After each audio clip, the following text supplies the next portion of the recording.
Yo, selamat datang di podcast Ngomen, ngobrol pintar bareng Memen di channel YouTube KSMPA.0. Podcast ini bakal nyajiin berbagai obrolan buat kalian yang lagi butuh ide maupun motivasi ya buat kedepannya. So, di sini aku bakal perkenalan diri dulu. Namaku Memen sebagai host dari podcast Ngomen. Nah, topik kali ini untuk yang edisi kedua, kita bakal ngobrolin tentang green energy. Apa sih urgensinya?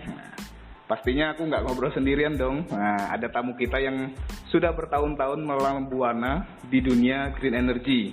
Ini dia Mbak Gendol. Selamat datang Mbak Gendol. Halo, Memen. Yoi, Dan sobat-sobat Ngomen. Sehat Mbak? Alhamdulillah sehat. Yoi. Mbak lagi di mana sekarang posisi? Posisi lagi di kampung nih, di Banten. Bih, bikin apa di situ? Katanya nggak boleh mudik loh. Wah, nggak bikin apa-apa, liburan lah. Oh, nggak mudik ya, tapi liburan ya? Iya dong, kan katanya liburan boleh, mudik nggak boleh. Mbak, ini kan aku sering banget nih ngeliat foto-fotonya Mbak Gendol tuh ya. Ya? Seringnya tuh kayak nuansanya alam-alam gitu loh, hijau-hijau royo-royo gitu. Itu lagi ngapain sih Mbak? Kok banyak banget foto-foto di alam gitu? Oh, jadi sebenarnya itu apa ya? Saya tuh dulu juga kan sama, orientasinya adalah duit ya nggak? Wih, Ya dong. mantap. Itu dulu. Nah. Terus juga sempat dapat beasiswa dari perusahaan tambang. Wih. Itu dulu, terus nggak sengaja nih kecemplung. Nah, kecemplung di mana ini? Jadi waktu itu tuh tahun 2015-an setelah lulus terus nggak lama kan kerja, terus juga pas mau yang kerja ini kan di perusahaan tambang dulu tuh sebentar, terus batu bara turun, terus saya coba iseng, ada nih namanya Patriot Energy. Terus apa sih tugasnya? Oh ternyata tugasnya tuh memfasilitasi pembangunan energi terbarukan di desa-desa terpencil. Oh. Saya mikirnya apa? Wah, jalan-jalan dibayar nih. Terus juga betul. seru nih, mikirnya itu doang. Terus ikut pelatihannya sekitar sebulanan. Ternyata tujuannya itu bukan hanya untuk pembangunannya bukan hanya fisik, juga sosial masyarakat. Gimana caranya membawa energi terbarukan itu bisa dikelola oleh masyarakat. Jadinya nggak kayak gini. Kalau sorry to say nih, kalau program-program kadang ada energi terbarukan datang pagi, habis itu ditinggal udah gitu aja. Tapi ini beda, energi terbarukan datang dan itu masyarakatnya ngebangun sama-sama, terus juga belajar bareng gimana sih caranya ngelola PLTS, gimana sih caranya ngelola PLTMH. PLTS itu pembangkit listrik tenaga surya, PLTMH itu pembangkit listrik tenaga mikrohidro yang air. Terus gimana sih caranya? Oh iya, begini Pak, gini. Coba kita menjelaskan dengan bahasa yang sederhana yang dipahami masyarakat, sehingga pas ditinggal itu masyarakat bisa ngelola, ada kelompok pengelolanya, terus juga mereka bayar listriknya, tapi bukan buat siapa-siapa, bukan buat PLN, tapi untuk maintenance mereka sendiri, bayar operator, beli baterainya, beli kabelnya. Jadi semua uang untuk iuran itu untuk bersama, untuk sustainability-nya. Ternyata dalam pembangunan itu bukan hanya fisik ya, kan kita waktu kuliah hanya belajar fisiknya. Oh iya, cara bangun tuh begini, betul. Cara survei gitu. Oh, ternyata yang lebih besar presentasinya malah adalah secara sosial, karena kalau secara fisik 1 tambah 1 2 toh. Nah, kalau secara sosial 1 orang tambah 1 orang bisa jadi akur, bisa jadi gatal. Itu dia Mas Memen. Oh, berarti yang foto-foto di alam itu ya Mbak, kegiatannya ya? Iya, jadi kegiatannya bukan hanya pembangunan, mulai dari survei, membangun, terus juga bikin kelompok pengelola, itu dikerjakan semua. Jadi gimana caranya pembangunan itu bisa sustain, dan yang ngelola tuh nggak mesti dari pusat, kan jauh ya, kalau tiap bulan harus ke pedalaman, terus ngelola kita membetulkan sesuatu gitu, memperbaiki buat spare part, yang mendingan masyarakatnya aja kita tingkatkan kemampuannya, peningkatan SDM masyarakat. Jadi teknologinya kita turunkan ke hal yang simpel, yang sederhana, masyarakatnya kapasitasnya kita naikkan sehingga ketemu di tengah-tengah tuh antara teknologi dan antropologi atau si masyarakatnya. Asik. Tadi kan Mbak sempat ngomong energi terbarukan ya. Energi terbarukan dengan green energy, dengan energi ramah lingkungan tuh sama nggak sih Mbak? Sebenarnya energi terbarukan adalah salah satu bagian dari green energy atau ramah lingkungan. Ramah lingkungan itu lebih luas. Kalau ngomongin green energy, kalau ngomongin green energy, ramah lingkungan itu lebih ke kayak lifestyle. Lifestyle, kayak gimana tuh Mbak? Kita masih asing banget sama ini. Waduh. Kalau misalnya energi terbarukan hanya bagian dikit. Karena gini, gimana sih kita hidup itu bisa tidak merusak lingkungan, sebisa mungkin itu sejalan dengan lingkungan. Sebenarnya tapi bukan kembali ke kehidupan masa lalu lah ya. Orang banyak mengira antropologi terus itu mempelajari kehidupan tentang masa lalu gitu. Terus juga yang namanya ramah lingkungan itu kayak kehidupan masa lalu lah, bukan. Tapi kita itu berselaras dengan kehidupan. Contoh, kita tahu nih kayu itu kayak kayu deh, kayak kayu tambang.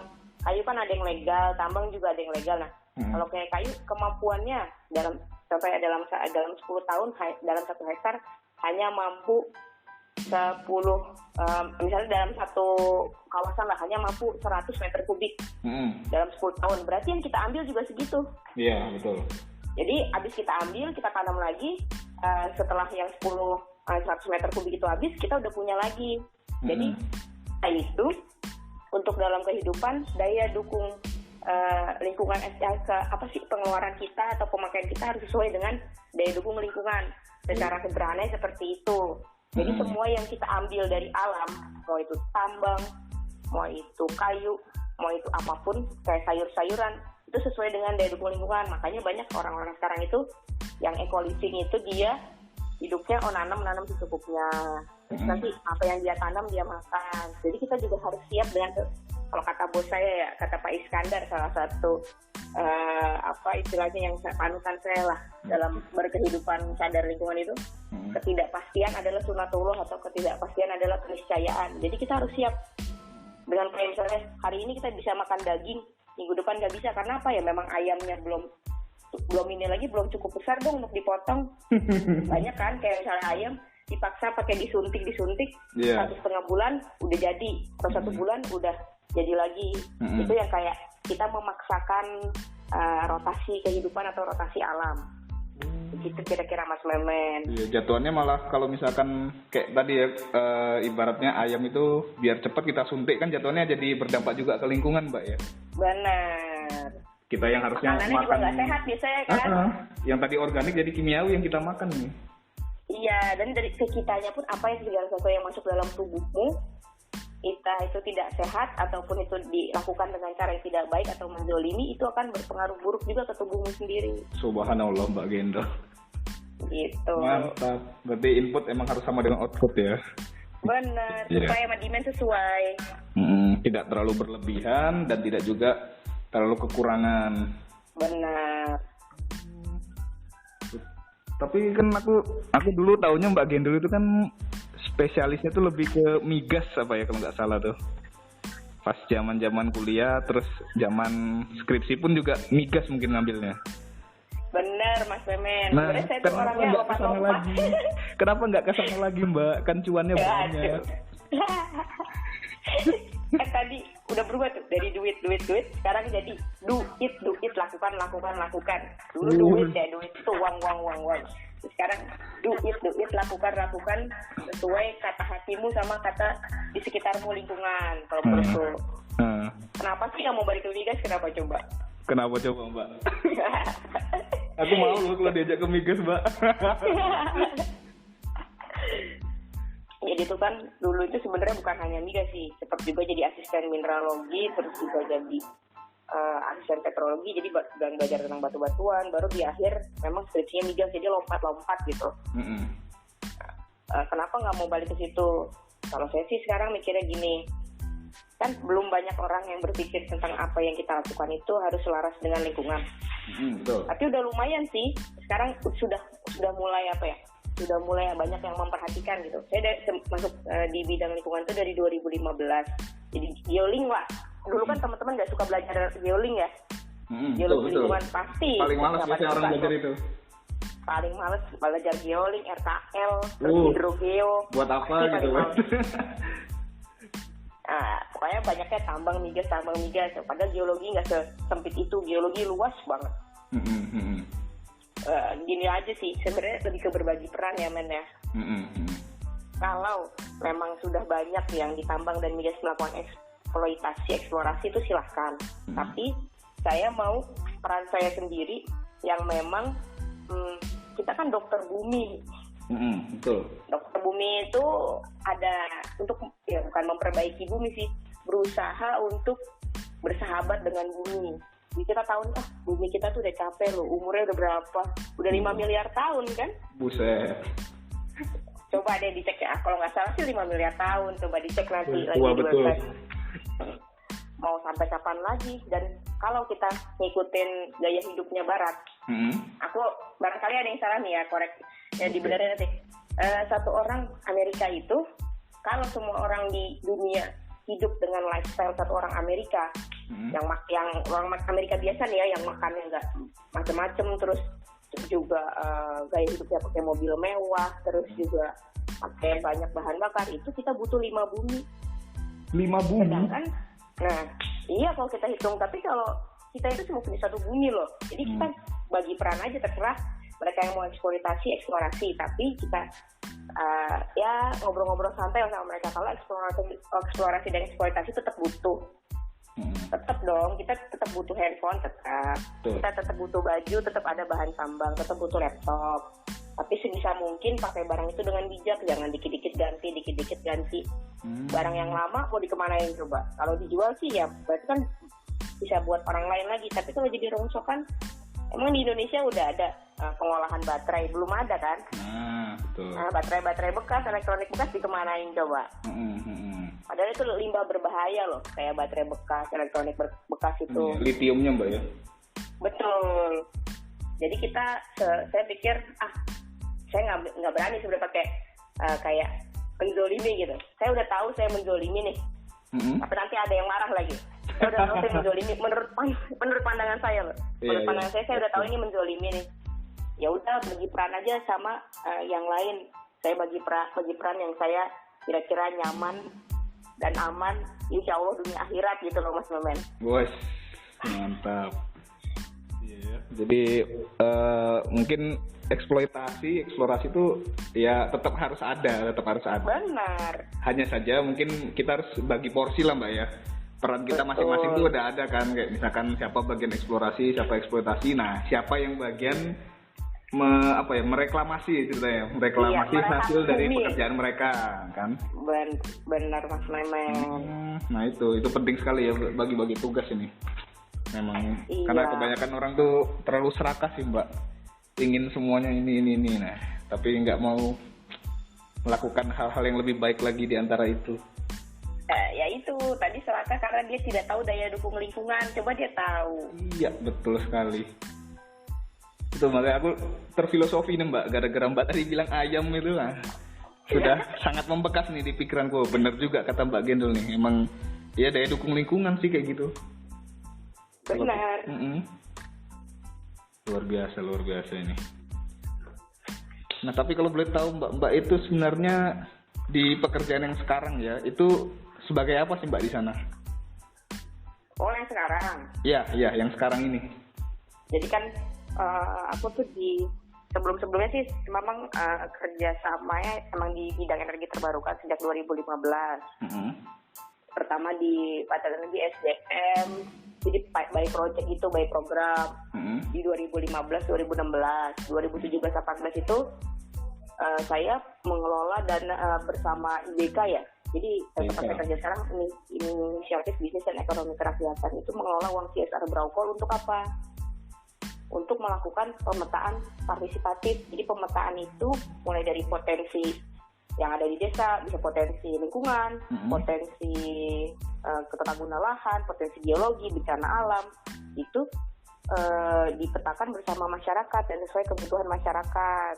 Kalau memang dia butuhnya energi, ya kita kelola energi. Dia adanya potensi wisata, kita kelola wisata itu di 2017. 2015-16 itu yang tadi pendampingan pembangunan fasilitas energi terbarukan. Nah, di 2018 saya masuk ke IBK-nya. Itu saya lebih banyak bekerja sebagai surveyor ya, survei untuk energi terbarukan, baik mikrohidro, PLTS, terus juga tadi di mana kalau pembangunan energi terbarukan itu bukan hanya secara teknis, aspek teknis, tapi juga aspek sosial. Jadi sekaligus secara teknis saya survei, saya perencanaan, secara sosial juga saya pendekatan ke masyarakat atau disebut dengan metode live-in.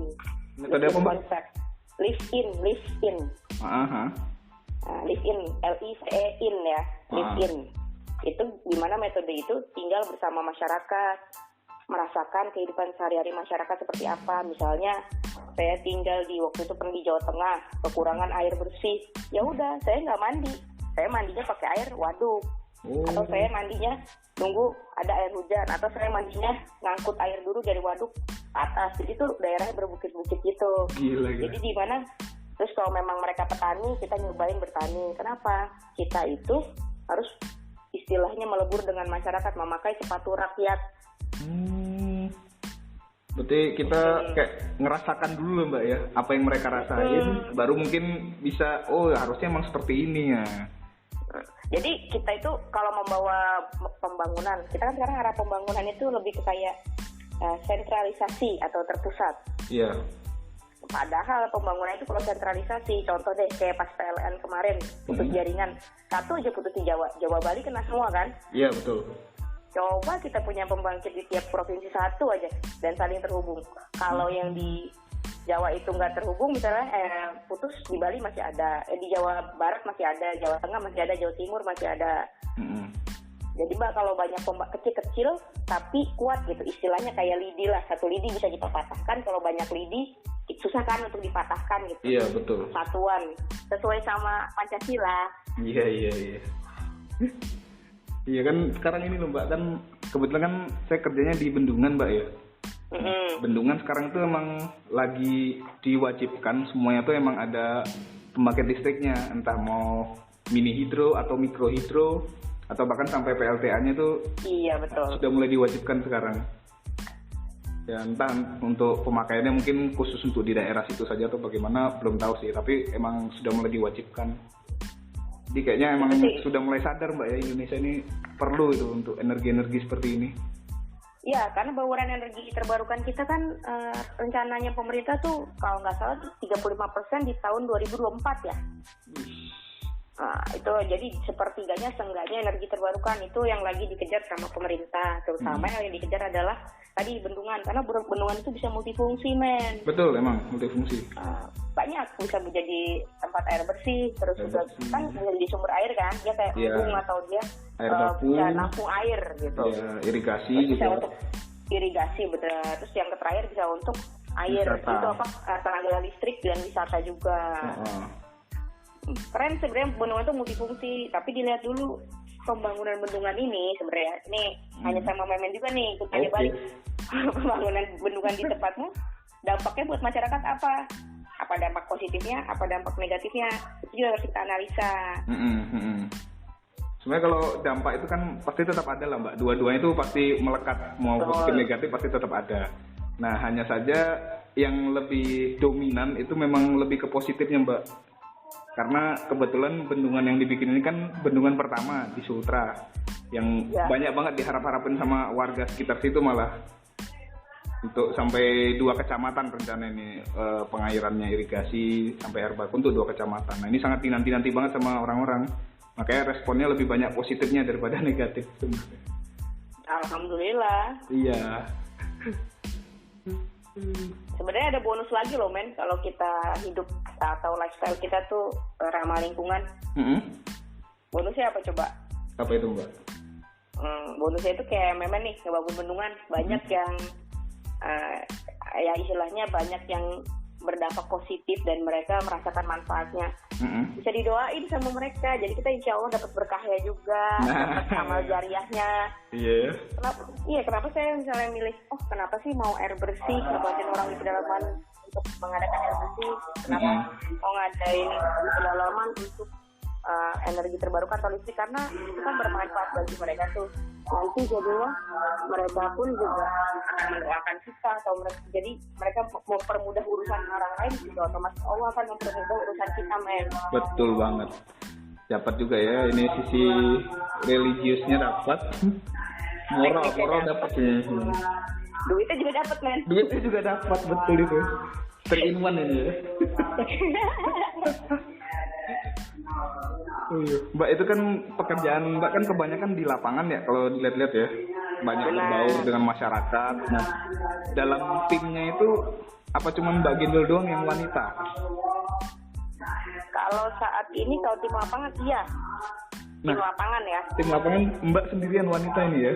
Ya, jadi ada beberapa waktu di Kalimantan survei ke dalam pro pun di teman-temanku di kantor sih ada beberapa yang wanita, cuma kalau untuk yang ke lapangan biasanya aku sendiri yang memang biologi dari lapangan. Itu gimana Mbak? Kok bisa maksudnya kayak bertahan gitu ya? Biasa kan wanita itu kalau misalkan lingkup pekerjaannya terlalu banyak cowok atau bisa terlalu banyak lapangan itu kan biasanya kayak gimana gitu rasanya, kurang mantap gitu. Ada nggak sih Mbak rasa-rasa kayak gitu atau ya bodo amat gitu? Enggak sih sebenarnya, karena kan kalau kita kerja di di lapangan udah biasa ya. Dari zaman kuliah pun juga kan sebenarnya untuk wanitanya udah sedikit ya, bekerja bareng-bareng itu udah biasa ke lapangan, terus juga survei. Yang penting adalah kitanya juga walaupun kita perempuan, kita jangan cengeng kan kadang bantuin dong apa dong, jangan kayak gitu juga. Selama kita masih bisa ngerjain semuanya sendiri silahkan. Nggak ada sih masalah yang kayak nggak enakan atau apa, karena memang udah biasa ya hidup di lapangan. Terus juga di lapangan kan bukan hanya ada tim kita, ada masyarakat juga. Jadi bagi peran lagi, balik ke yang tadi, yang cewek-cewek atau kita yang perempuan bisa bagi peran deketin ibu-ibu. Yang cowok-cowok itu bisa bagi peran deketin ngobrol sama bapak-bapak untuk secara sosial. Tapi secara teknis survei nggak ada perbedaan antara laki-laki dan perempuan. Istilahnya kita equality gender ya, kesamaan gender. Walaupun memang secara pembagian tugas secara harfiah perempuan itu kan punya porsi masing-masing, laki-laki punya porsi masing-masing, jangan melupakan itu juga. Iya benar-benar, ini bisa jadi tips banget ya Mbak, soalnya adik-adik kita di TN kan lagi banyak nih yang cewek. Nah, waduh, takutnya nanti mereka dapat kerjaan kondisi misalnya seperti Mbak Gendol gini, kaget, nggak ngerti harus bagaimana. Nggak usah gitu, tetaplah angkat carrier, tetap angkut lah. Angkut ya. Angkut. Nah itu kan kalau tak lihat dari tadi Mbak ya, ini kan kebanyakan memang dunia kerjanya Mbak Gendol tuh ya nggak jauh-jauh dari yang namanya lingkungan hidup, terus namanya sosial masyarakat. Betul. Itu gimana ya? Aku bayanginnya Mbak itu kan geologi ya. Kenapa harus terjun di dunia yang seperti itu gitu loh? Itu kayaknya emang panggilan hidup kali ya, karena emang udah jalannya ke situ ya. Oke. Emang kayaknya udah di jalannya ke arahnya situ gitu. Pengen balik lagi ke tambang, ke migas tuh kayaknya hati kecilnya bilang, jangan ngapain gitu, bagi tugas lah sama yang lain gitu. Kalau emang berdarah-darah sih men, kalau kata Pak Iskandar tuh, panutan tuh kan. Beliau bilang, memang jalan ini menanjak, berliku, berbatu, berkerikil, tapi nanti sampai di puncaknya kamu bisa merasakan pemandangan yang sangat indah. Dan bisa merasakan puasnya hidup tuh kayak apa gitu. Tapi nggak ada masalah dengan cuan ini Mbak? Kalau dari saya pribadi selama itu, kita sih rasanya seberapa pun yang dikasih itu cukup gitu loh. Selalu bersyukur. Ya memang jauh lah kalau dibandingin mau di migas, di tambang gitu. Tapi kan gaya hidup kita pun berubah. Gaya hidup kita lebih ke ramah lingkungan, lebih santai, gak ada beban. Bisa jadi gini men, kita dapat uang besar, tapi itu hasil uangnya dari mana? Kita nggak ngerasa, taunya habis aja terus. Terus yang kedua, orangnya sering sakit. Kesehatan juga rezeki loh. Kesehatan, keluangan waktu, kebahagiaan itu juga bagian dari rezeki. Jadi kita jangan hanya berpikir rezeki itu uang dan uang. Iya sih, aku pernah dengar juga sih Mbak, maksudnya semakin besar yang kita dapetin, semakin besar juga yang bakal kita keluarin. Gaya hidup kita jadi berubah nantinya. ada bercandaanku, men. Ada satu bercandaanku. Gimana? Kayak gini. Ngapain sih banyak-banyak duit, banyak-banyak asetnya? Nanti dihisapnya lama, men. Kasihan yang lain ngantri. Udah yang jelas-jelas aja yang kelihatan. Udah dihisap beres, ya udah jelas. Masuk mana gitu kan? Iya. Aduh. Memang sih, ya kayak gitulah Mbak, emang tantangan hidup ya. Mau hidup yang realistis kah atau bagaimana itu, memang sudah lepas dari dunia perkuliahan tuh, benar-benar itu kehidupan nyata itu Mbak. Benar-benar kita nyata. memilih itu mau seperti apa. Betul. Itu yang banyak sebenarnya ditanyain sama adik-adik kita ini Mbak. Apa ya? Mas, emang sekejam itu kah dunia kerja? Sekejam itu kah setelah lulus Mas? Ngapain sih orang setelah lulus? Itu pasti banyak banget pertanyaan seperti itu ya. Karena mereka kan ngerasa cuman, waduh kuliah ini udah berat banget rasanya, aduh skripsi rasanya dosennya killer semua kayak gini. Tapi ternyata ada yang lebih parah dari itu. Karena udah kalau ngomongin udah hidup, udah keluar dari kuliah udah hidup dan mati coy. Iya. Mau makan apa besok gitu kan. Iya. Cuma jangan khawatir, kalau kita tetap keep on track, tetap berbuat kebaikan, apapun bentuknya pasti ada jalan. Betul. Nah ini kalau misalkan Mbak, apa yang sudah Mbak pelajari ini, bisa nggak sih Mbak sebenarnya diterapin di organisasi kita? Bisa banget. Bisa, dengan SDM seperti ada kita yang ini punya bisa rencana Mbak? Tuh. Dengan SDM yang seperti kita, SDM seperti kita kan macam-macam tuh, mulai dari ada anak geologi lah, anak sipil, elektro, informatika, industri. Bisa nggak sih nerapin energi ramah lingkungan itu? Bisa banget itu. Aku juga saya tuh kerja di sini tuh juga multidisiplin ilmu ya.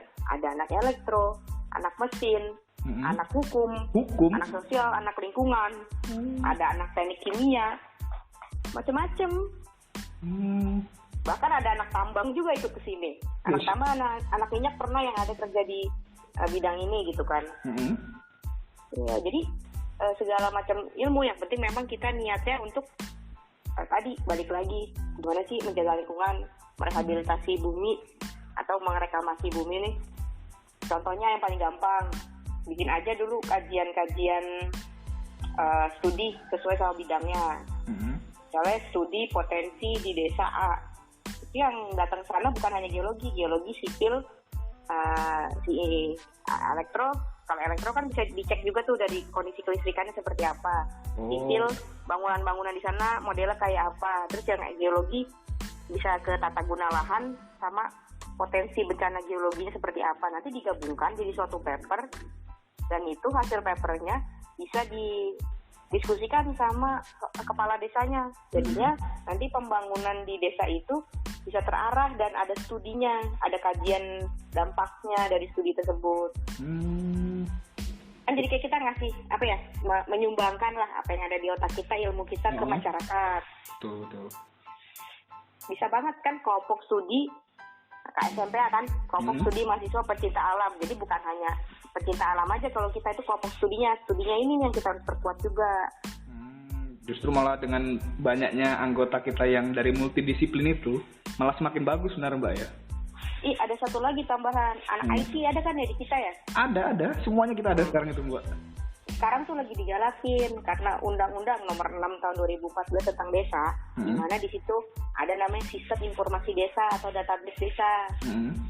Anak IT juga bisa bikin sistem database desa nih, bisa pakai ya entah mau pakai website, mau pakai Microsoft ini ya Office, itu juga kan bisa. Jadi mempermudah surat menyurat, terus juga kayak misalnya ini orang berarti tuh buka website. Sama Mbak, waktu aku KKN. Gimana? Waktu aku KKN juga kayak gini, jadi kita disuruh ngajarin perangkat desa untuk make itu ya Office, terus mungkin internetan ya, kayak gimana cara internetan, buka website. Itu kita disuruh ngajarin itu ternyata. Itu sebenarnya kalau kayak anak IT nih kerja sama anak geologi kan bisa bikin petanya. Nah, anak IT ini bisa bikin websitenya. Nanti si petanya ini kita masukin ke website desa. Jadi orang tuh tahu desanya seperti apa. Jadi web GIS. WebGIS betul. Betul. Nah dari situ kan bisa ngangkat desa juga Mbak ya. Dan itu mempermudah desa juga. Betul. Dan itu jadi informasi ke banyak orang biar tahu kondisi desanya seperti apa. Iya sih, karena aksesnya jadi lebih mudah kan. Kita bisa online lihat, oh desa ini ternyata sudah mulai maju nih. Iya dong, jadi desa binaan milenial. Iya. Tapi nggak diajarin TikTok kan Mbak ya? Jangan. Nanti habis kuota gara-gara TikTok doang. Iya. Nah itu kan tadi sudah Mbak, yang geologi ada, sipil ada, elektro ada, informatika ada. Nah sekarang kan jurusan kita ada industri juga nih Mbak. Nah untuk di dunia energi terbarukan tuh seperti apa Mbak? Perannya industri gitu loh, teknik industri. Teknik industri. Ada sih salah temanku itu dia jurusan industri di IPB ya. ITB. Pernah ikut IPB, Institut Pertanian Bogor. Oh IPB, oke. Itu pernah ada salah satu temanku juga. Dia pernah join. Nah, apa sih ilmu yang bisa diterapkan? Teknik industri itu kan sebenarnya luas juga ya, bukan hanya kayak pabrik-pabrik doang. Dia tuh kayak bisa bikin rancangan suatu program atau rancangan suatu usaha gitu. Dan industri itu bisa industri wisata, industri pengolahan potensi lokal. Apa sih industri wisata? Misalnya bikin geowisata, bikin wisata alam. Itu dia kayak memanajerial gitu, wisatanya mau seperti apa, bangunannya mau ala apa. Misalnya dia punya kayak rencana besarnya, master plan. Dan industri itu bisa bikin master plan suatu program, master plan desa wisata. Isinya apa aja. Nanti yang mengerjakan teknik sipil, elektro, geologi, IT, itu di dalamnya. Tapi master plan-nya ini yang ke arah mana? Mau ke arah ramah lingkungan, bangunannya misalnya pakai bambu, pakai kayu, terus juga tidak pakai paku. Itu dibantu sama teknik sipil yang ngerencanain. Kan teknik sipil juga belajar yang bangunan kayak bangunan tradisional gitu kan. Iya, betul. Padahal bangunan tradisional kita keren loh. Kebanyakan anti gempa, kayak rumah panggung, rumah zaman dulu tuh kenapa dari kayu kan? Jadi dia punya kayak kalau gempa itu kan kalau pakai beton kan dia kayak brittle ya, gampang pecah ya. Betul. Kalau si kayu ini kan lebih bisa ngikutin goyangan fleksibel, gempanya ya? itu goyang doang. Ya, emang bangunan tahan gempa rata-rata pakainya itu sih Mbak. Benar. Nah itu tuh kelewatan industri itu bisa menyatukan yang lain juga. Misalnya kayak jurusan manajemen industri itu nggak beda jauh. Cuma kalau memang industri itu dia punya segi keteknisan. Oke, berarti semua ada semua ya, ini potensi sebenarnya. KSMP Titik-0 tuh dengan anggota sekarang yang sangat multidisiplin ilmunya ya. Itu bisa banget sebenarnya Mbak ya kayak gini. Benar, jadi kayak ngobrol-ngobrolin podcast gini atau yang ngobrol santai gini bisa semua disiplin ilmu kita libatin. Orang kan gimana ya Mbak? Kadang orang tuh sukanya cuman ini kan energi terbarukan, wah nggak mungkin sih aku bisa masuk ke situ, orang bukan disiplinku. Nah ini paling yang bisa kerja di situ yang ini jurusan ini ya, kayak gitu loh Mbak, kebanyakan pikiran orang. Nah itu yang harus harus terpatahkan lah. Teman-teman mungkin kalau udah dengar podcast ini harus bisa lebih membuka wawasan, membuka pandangan. Ternyata nggak sesempit itu pemikirannya. Sebenarnya jurusan itu hanya kayak basic-basicnya doang. Kayak misalnya anak tambang masuk ke energi terbarukan bisa juga kok. Asalkan memang dia passionnya atau kemampuannya, keinginannya di situ. Balik lagi passion ya. Anak manajemen mau masuk energi terbarukan bisa juga. Bisa, semua berarti bisa. Selama kita masih mau belajar. Nah, itu kuncinya. Mau belajar apa enggak? Tapi kalau yang udah emang jurusannya kayak geologi itu ya, dia kan udah ada basic, jadi belajarnya lebih mudah. Perbedaannya itu aja. Kalau geologi nggak mau masuk energi terbarukan ya nggak apa-apa juga. Emang dia nggak pengen kan, tapi kalau dia mau masuk energi terbarukan, akan lebih mudah. Lebih mudah. Bedanya di situ, kita udah punya basic apa belum. Kalau belum punya basic bisa dari manajemen energi terbarukan atau dari teknik industri tadi yang memang dia belajar dari pabrik-pabrik terus tiba-tiba ke energi terbarukan bisa. Yang penting dia mau belajar pasti bisa kok. Ya betul teman-teman ya. Jadi kuncinya tuh di passion dan mau nggak belajar sebenarnya. Karena mau dari disiplin ilmu apa aja itu bisa aja. Ya, saya sebenarnya juga udah ngalami sendiri, Mbak. Maksudnya saya kan kerja di Bendungan, itu kan Bendungan itu kan bukan proyeknya anak geologi banget lah. Betul. Itu lebih ke anak sipil banget kan, anak sipil. Nah, terus kita dipaksa, dituntut harus kamu harus ngerti juga ini beton maksudnya apa sih, tuh besi apa ini harus tahu semua kita Mbak. Nah mau nggak mau kan emang kalau kita mau ngikutin mereka biar nggak kalah lah ibaratnya, ya kita harus belajar, emang lebih berat belajarnya. Benar? Bahkan jam tidur harus lebih kurang. Nah, Iya. itu sebenarnya kalau kita mau berkembang ya harus emang belajar lebih. Jadi apa ya, kayak mahasiswa jangan kepikiran gue mau kerja geologi doang, kagak mungkin. Pasti nanti pas kerja pun campur-campur ilmunya. Coba tanya sama yang udah kerja di tambang, nanti barangkali ada podcast tentang tambang ya. Apa dia belajar geologinya doang di tambang? Pasti enggak. Belajar perencanaan juga, belajar tambang juga, belajar sipil juga. Nah itu. Mau di migas nggak mungkin belajar geologinya doang. Kamu juga berarti harus tahu eksploitasinya, belajar tentang perpipaan, belajar tentang si radiasi, terus ya belajar tentang geofisika. Mau nggak mau memang harus. Karena terhubung satu ilmu dengan ilmu lainnya, nggak berdiri sendiri. Betul. Oke Mbak, ini terakhir nih Mbak di sesi ini ya, kita kan kalau ngeliat tadi, menurut Mbak nih dari kacamata Mbak ya, yang sudah bekerja di dunia energi terbarukan, Indonesia tuh sebenarnya sudah mampu belum sih menuju ke sana? Dan apa sih yang bikin Indonesia tuh sanggup atau nggak sanggup? Udah nih, pertanyaan itu aja nih. Sombong amat. Yoi. Nggak, gini, kalau misalnya mampu enggak, dari segi potensi Indonesia tuh potensinya besar banget. Kita kan di bagian ring of fire kan. Oke. Panas bumi pasti banyak. Kita itu punya kondisi topografi, morfologi yang banyak perbukitan, pegunungan. Di mana di situ juga daerah tropis yang ada matahari sepanjang tahun, itu bisa jadi PLTS. Yang kedua, dari yang topografi dan morfologi pegunungan itu, kita juga punya banyak air terjun. Itu berarti tadi udah apa aja tuh? Panas bumi, PLTS, PLTMH ini jadi. PLTMH atau PLTA yang memanfaatkan air. Dan kita juga punya banyak kayu-kayuan, punya banyak tumbuh-tumbuhan. Itu bisa jadi pembangkit listrik tenaga biomasa atau PLTBM. Terus juga kita punya banyak gas, mau dari gas dari sapi, mau gas dari gas bumi. Itu jadi kita bisa punya PLT. Jadi juga ya pembangkit tenaga listrik tenaga gas itu, pembangkit listrik tenaga gas mau dari gas alam bisa, mau dari kotoran ya, biogasnya sapi bisa. Kita kan peternakan sapi juga banyak banget. Jadi sebetulnya kalau secara potensi Indonesia itu sangat memiliki banyak potensi dan kekayaan alam yang bisa kita manfaatkan untuk energi terbarukan ya, terutama menjadi green energy. Semuanya itu nanti jadi terintegrasi, mulai dari pangan, terus juga dari energi. Kayak gini, satu contoh siklus tertutup ya. Misalnya manusia makan ayam, ayam makan jagung kan, makan protein. Terus juga kan kotoran ayamnya bisa jadi apa? Bisa jadi kompos. Bisa jadi kompos tumbuhan. Manusia makan sayur juga. Sayur, sisa-sisa sayurannya itu juga bisa jadi pupuk juga. Jadi muter aja. Terus yang kedua, sapi. Peternakan sapi ya.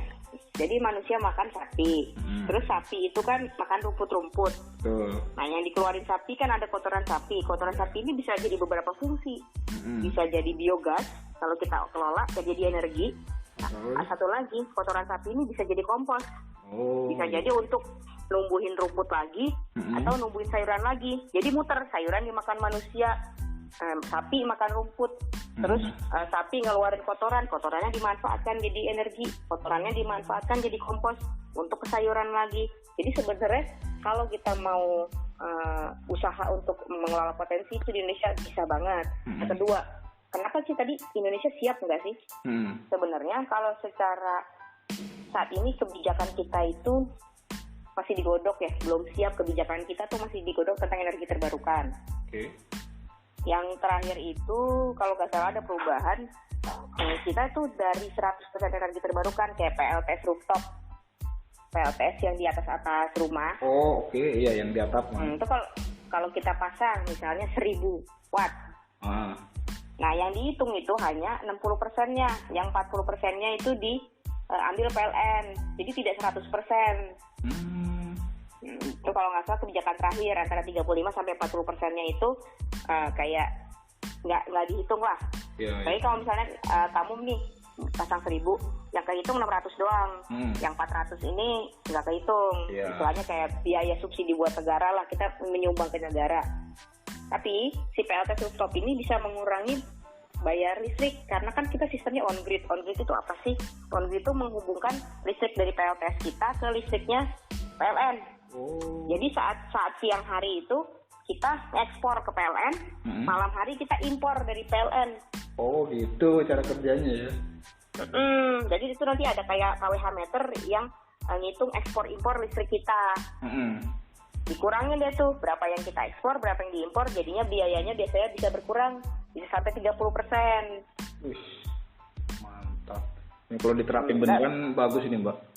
Ya kalau apalagi kalau 100% kan itu aja ya masih 40%, makanya masih banyak orang yang mau masang tapi dipotong masih males deh, takutnya nggak balik modal gitu.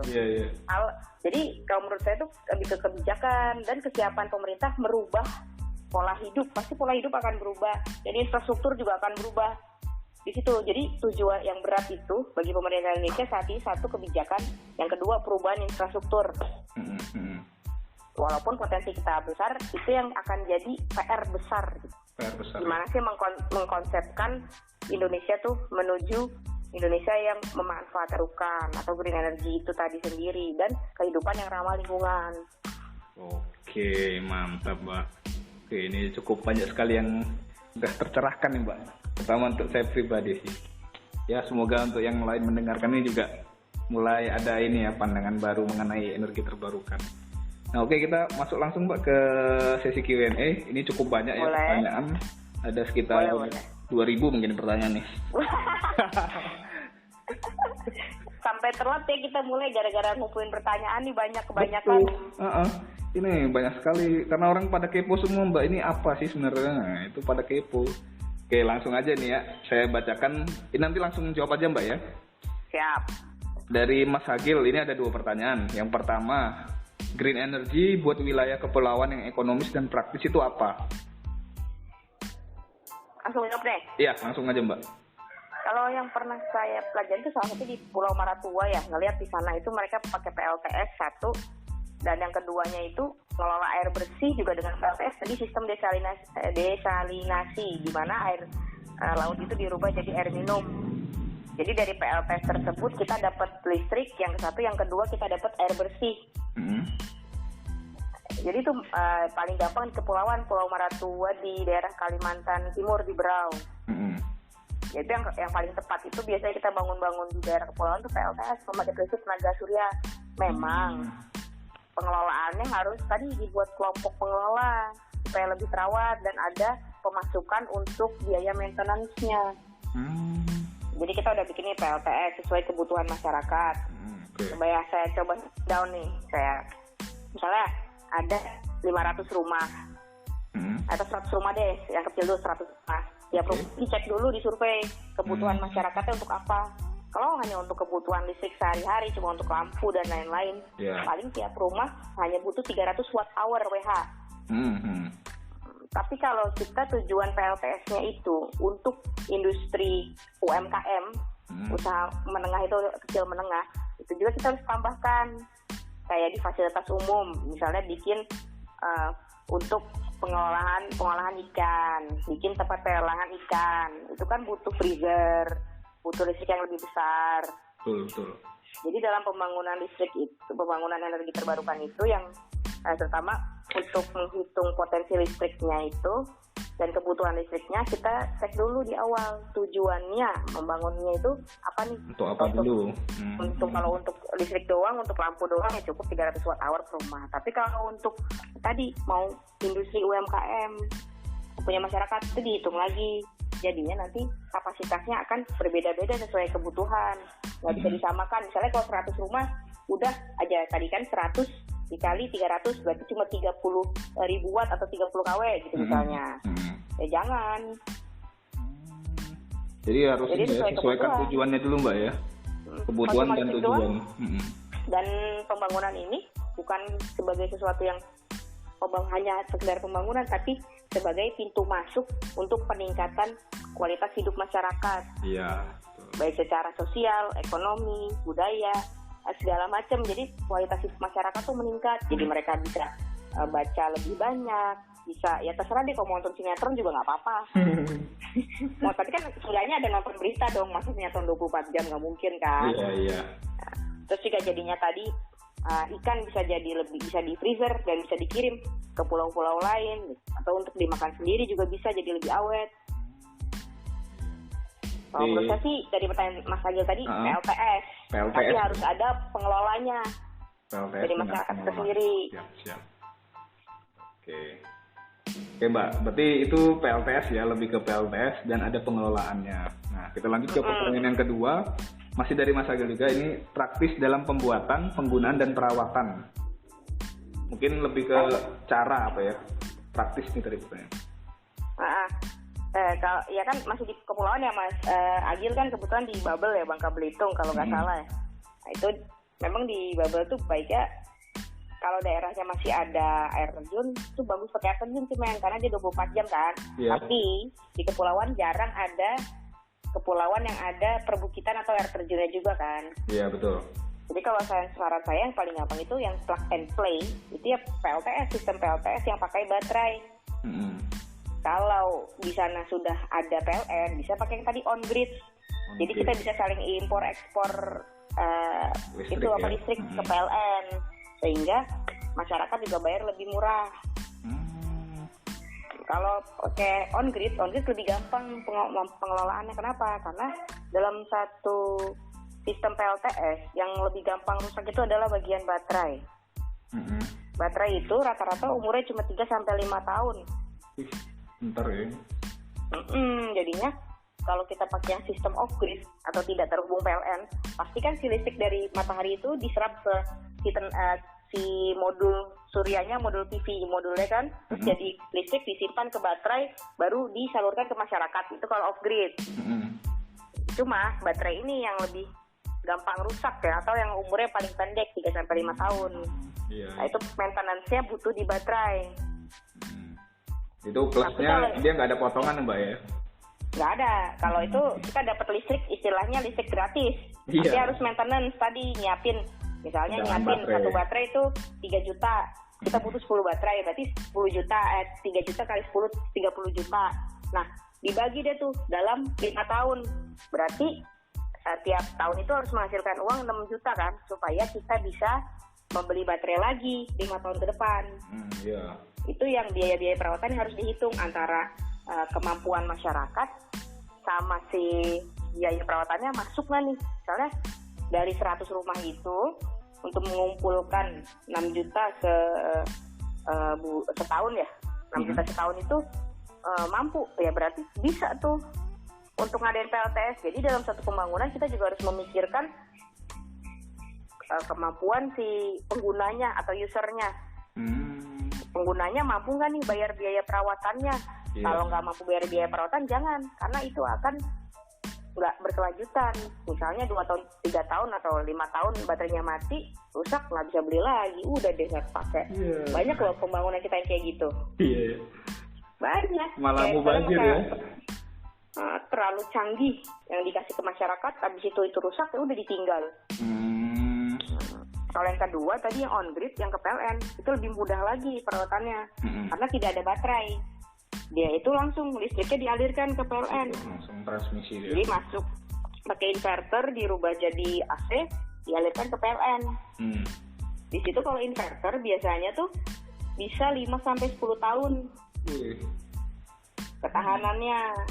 Apalagi inverter yang bagus ya, yang buatan Eropa, yang Cina pun ada. Jadi itu kembali lagi ke kemampuan masyarakat, bukan kayak wah harus yang merek Jerman nih, Schneider, atau yang merek SMA nih.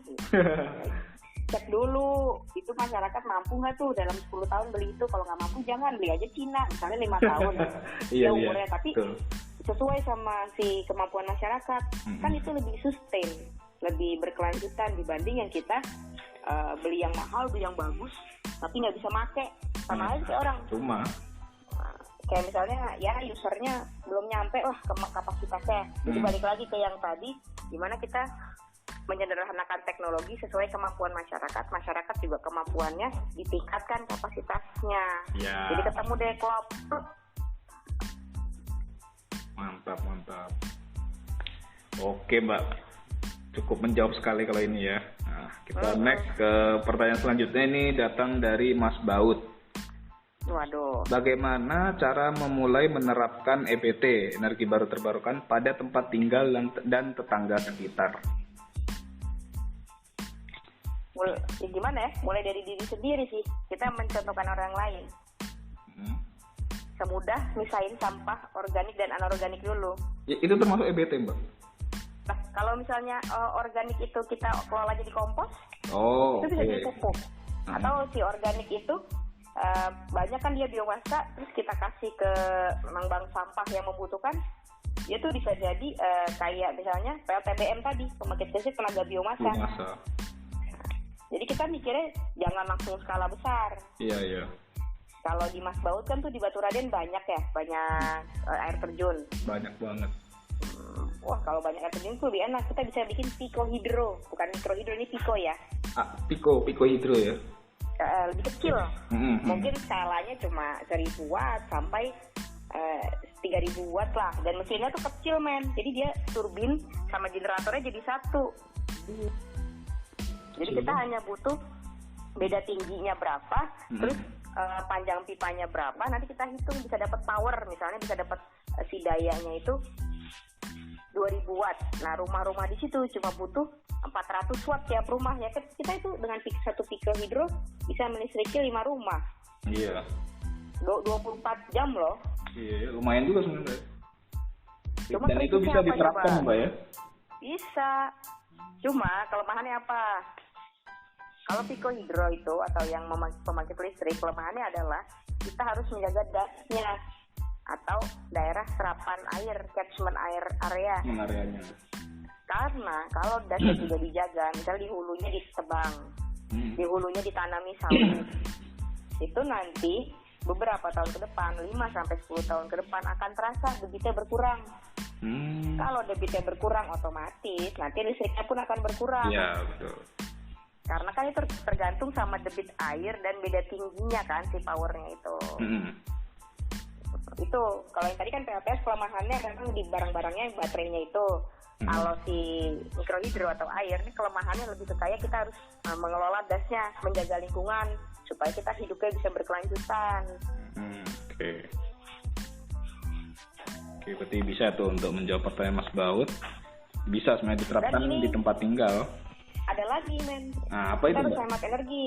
Kayak misalnya siang ya udah lampu semua dimatiin. Oh, ini ya kebiasaan ya Mbak. Hemat energi. Iya kan di kita kan energi kita kan masih pakai diesel. Itu juga kalau kita memang nggak sadar energi, mikir dong 1 liter tuh bisa buat listrik berapa banyak sih kalau kita mengurangi aja pemakaian listrik di rumah kita. Itu juga jadi kan mengurangi beban negara juga. Betul. Dan membuat desain rumah yang memang kalau siang itu bisa masuk banyak cahaya matahari. Ya. Jadi meminimalisir penggunaan lampu. Betul.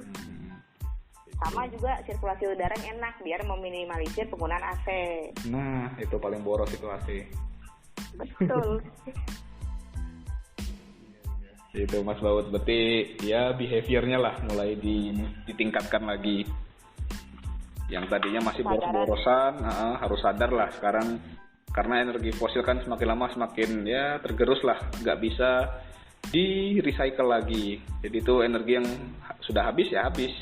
Makanya pintar-pintarnya untuk merubah kebiasaan hidup aja. Kalau kita ngomongin itu daya dukung lingkungan ya kan, anak-anak geologi juga pasti udah belajar kan, dimana kalau si energi fosil ini terbentuknya jutaan tahun, tapi pemakaiannya sangat banyak mulai dari revolusi industri Prancis tahun 70-an. Kalau kita sebenarnya bisa pakainya ya sesuai dan tadi daya dukung lingkungan itu sebenarnya nggak apa-apa, berarti terbarukan, tapi kan kita makainya nggak bisa sesuai daya dukung lingkungan kan. Iya betul. Balik ke situ lagi. Jadi semua energi yang mau kita pakai kira-kira sesuai nggak nih sama daya dukung lingkungan, dipikir-pikir dulu. Kembali ke prinsip ayam ya Mbak ya. Wah, yang nempel di memen malah prinsip ayam nih. Itu paling membekas itu Mbak. Oke, kita next Mbak ke pertanyaan selanjutnya dari Garu. Nah, Garu ini kan kebetulan jurusan informatika ya. Nah, saat ini kan banyak kendaraan yang beralih menjadi elektrik seperti mobil maupun motor listrik. Nah, apakah hal tersebut bisa menanggulangi permasalahan SDA? Silakan Mbak. Wah, kalau kita pikirnya lebih ke hulu hilir energi ya. Selama di Indonesia itu sumber energinya belum banyak energi terbarukan, tapi masih pakai energi fosil, itu kurang lebih perubahannya tidak terlalu signifikan. Kenapa? Ini misalnya Garu pakai motor listrik, dicolok ke listrik PLN. Listrik PLN kan masih pakai diesel. Sama aja kan, kita butuh banyak BBM. Tapi keuntungannya adalah lebih ramah lingkungan. Dimana ramah lingkungannya dia si polusinya tidak terlalu sebesar mobil-mobil langsung pakai BBM atau kendaraan yang pakai BBM. Keuntungan kita di situ. Cuma kalau mau 100% kita ramah lingkungan, sebaiknya sumber energi kita juga berubah jadi energi terbarukan. Jadi dari hulu hilirnya kita pikirin nih, hulunya energinya pakai energi air, di hulunya pakai energi panas bumi.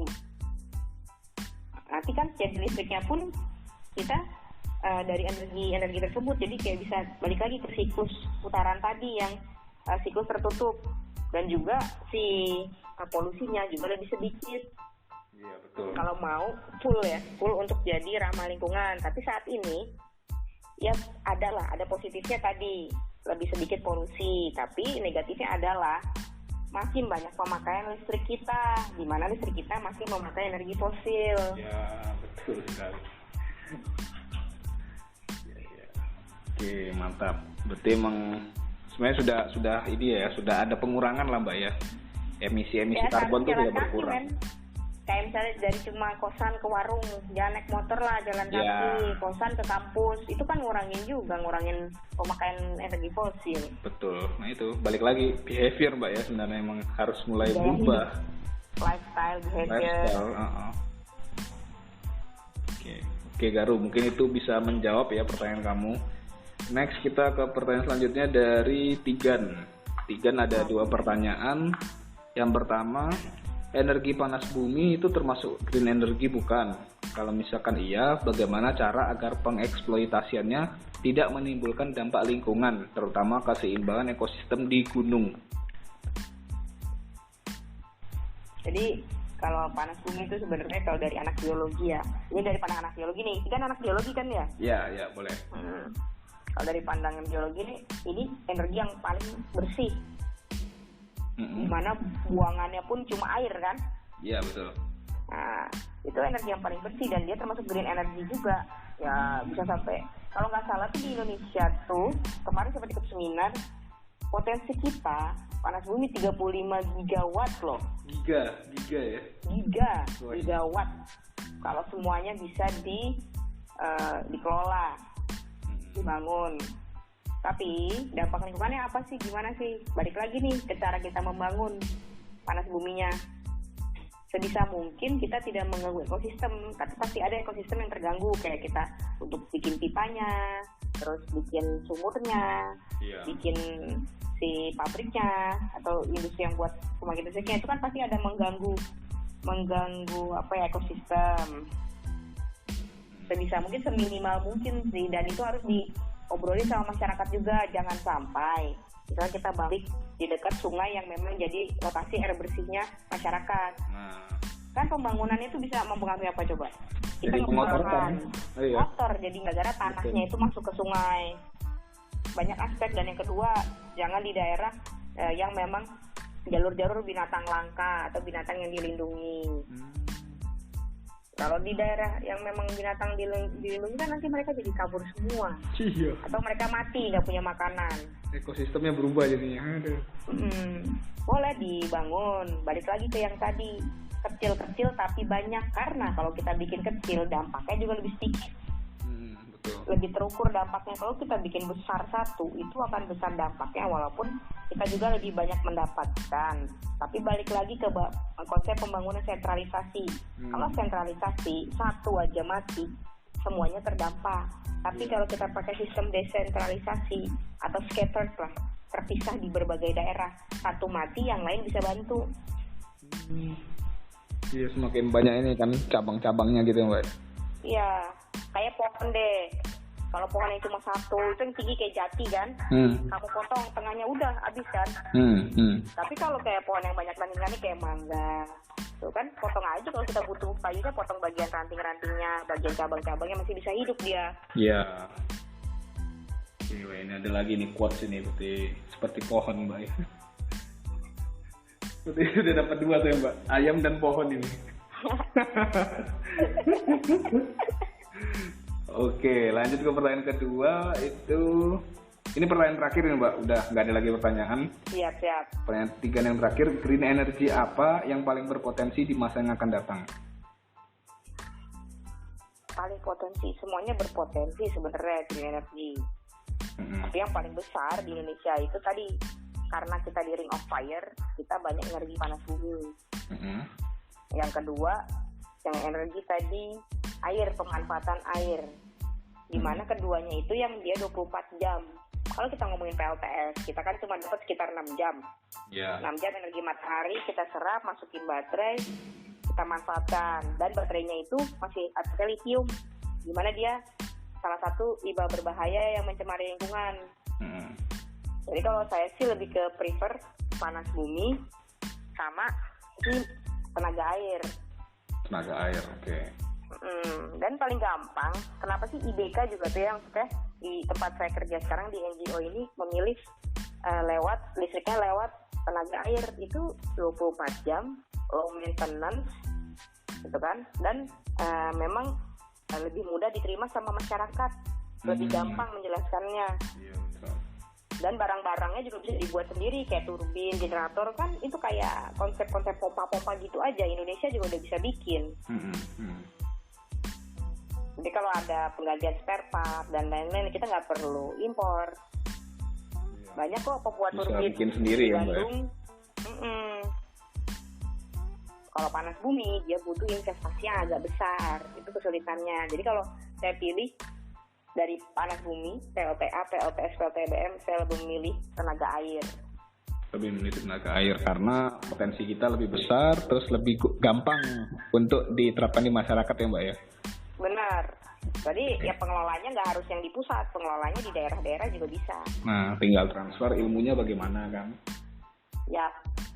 Oke. Balik lagi tadi, transfer ilmunya dengan cara partisipatif, mulai dari survei, pembangunan, sampai pengelolaan sama-sama dengan masyarakat, bikin kelompok pengelola dari ya sekitarnya.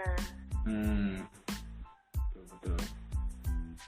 Cukup menyenangkan sekali Mbak sebenarnya pembicaraan mengenai green energy, karena ini sesuatu yang baru buat kita lah. Ini masih cukup awam lah, tapi senang kita mendengarnya karena kayak dampaknya ke masyarakat tuh banyak banget, yang dampak positifnya ya untuk masyarakat lebih banyak, dan kita juga bisa meminimalisir penggunaan energi fosil yang tidak bisa tahan lama.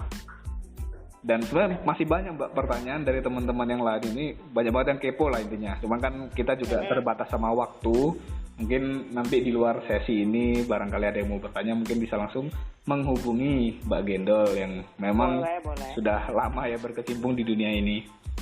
Oke, mungkin baru bentar kok, baru 5 tahunan lah. 5 tahun Mbak, lama Mbak. Lama ya? Iya, ini kita sudah di akhir acara Mbak. Sebelum kita tutup, silakan Mbak Gendol kalau ada closing statement-nya. Kalau closing statement itu apa ya? Kalau dari saya balik, mata itu memberimu penglihatan, hati memberimu arah, dan hidup itu sesuai daya dukung lingkungan agar selamat dunia akhirat. Oke, itu sudah cukup? Itu aja.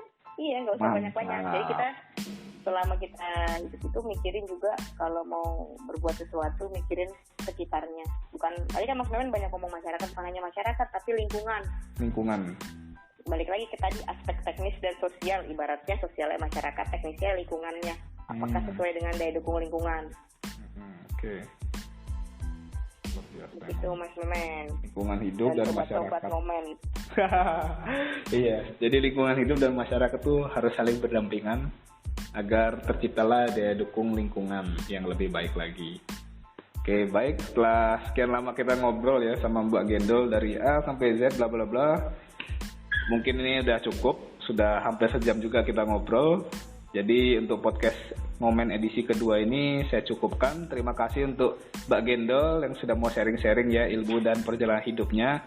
Ya, semoga dari podcastnya ini teman-teman yang mendengarkan baik dari TN maupun dari yang lain ya, itu mendapatkan sebuah pembelajaran maupun pencerahan baru untuk kedepannya nanti saat mereka sudah misalkan di dunia kerja nantinya. Oke, terima kasih. Sampai jumpa. Terima kasih.